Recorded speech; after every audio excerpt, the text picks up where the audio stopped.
مصر لا، مصر لا، محدش ابدا بفضل الله هيقدر يقرب من هنا ابدا. مصر لا، واللي هيقرب هيشوف. لا بقى، اللي هيفكر هيشوف بفضل الله سبحانه وتعالى. مساء الخير. النهارده رسالة لأمريكا، إسرائيل، أو أي حد بيحلم بسينا. سينا مصرية وهتفضل مصرية، وطول عمرها هتفضل مصرية. بلاش الحلم إن إحنا هنهجر الفلسطينيين لسينا وهنبني سينا وبعد كده إيه نرجعها تاني، نرجعكوا تاني. لا يا بابا، الرئيس قال عندكم صحراء النقب، خدوهم عندكم في صحراء النقب، لكن سينا مش هيخشها غير المصريين وهتفضل مصرية. اظن باسم يوسف قال حاجة، قال كده ايه، قال لكم ايه، قال عاوزين تدخلوا الفلسطينيين سينا وبعد كده تقول ايه، اصل احنا بنبني سينا وشوية شوية بنبني فلسطين وشوية شوية ايه، ويت ويت ويت ويت ويت. قال لك احا، وانا كل المصريين بيقولوا لك احا. انا لابسك النهارده المموه. اوعى تحلم يا اسرائيل وامريكا بالقصه دي.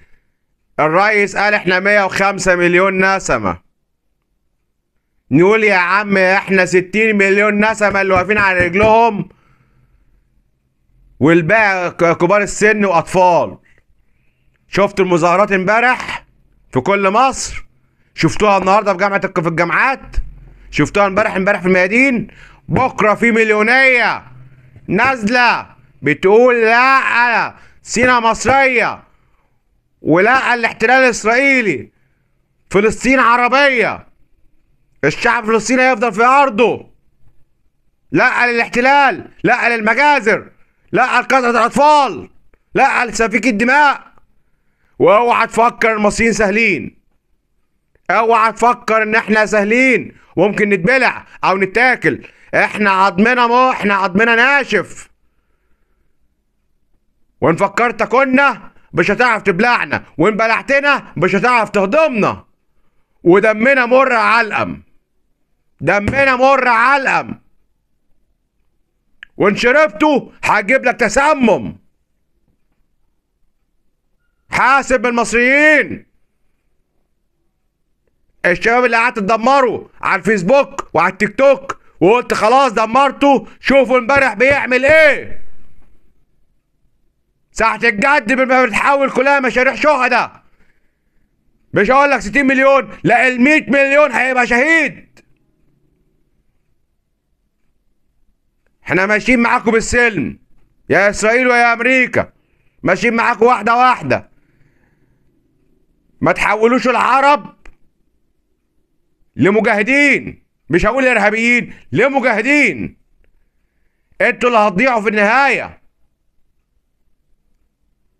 بلاش تحلموا بسينا. النهارده جوجل لغت سينا، شالت سينا من على الخريطه.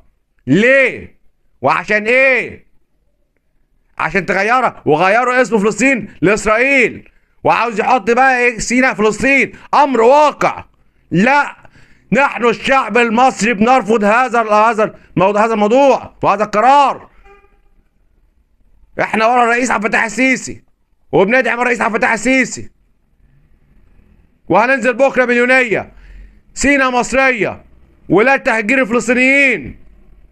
وبقول لك اهو، خافوا من المصريين، خافوا من المصريين، غضبهم وحش. شكرا ليكم.